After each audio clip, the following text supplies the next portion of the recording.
Abu Dhabi টি10 লিগে খেলার জন্য এনওসি পেয়েছেন বাংলাদেশের ওপেনার সাইফ হাসানকে। দলীয় সূত্রে বিষয়টি নিশ্চিত হয়েছে। আয়ারল্যান্ড সিরিজ শুরু হওয়ার আগ পর্যন্ত খেলার এনওসি দেওয়া হয়েছে সাইফকে। আবুধাবি টি10 লিগের রয়্যাল চ্যাম্পসের নেতৃত্বে রয়েছেন বাংলাদেশের সাকিব আল হাসান। এছাড়া দুই টাইগার সাইফ হাসান এবং নাহিদ রানাও দল পেয়েছিলেন।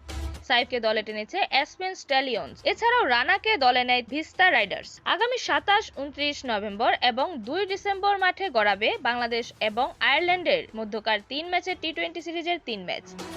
সিরিজ শুরুর আগ পর্যন্ত এনওসি দেওয়া হয়েছে সাইফকে। টি10 লিগে খেলে দেশে ফিরে বাংলাদেশ দলের সাথে যোগ দিতে হবে সাইফকে। ব্যাট হাতে দারুণ ফর্মে থাকা সাইফ নিশ্চিতভাবেই থাকবেন আয়ারল্যান্ড সিরিজের স্কোয়াডে। আগামী ১৮ নভেম্বর থেকে শুরু হবে আবুধাবি টি10 লিগের আসর। ৮ দলের টুর্নামেন্টের ফাইনাল আয়োজিত হবে আগামী ৩০ নভেম্বর।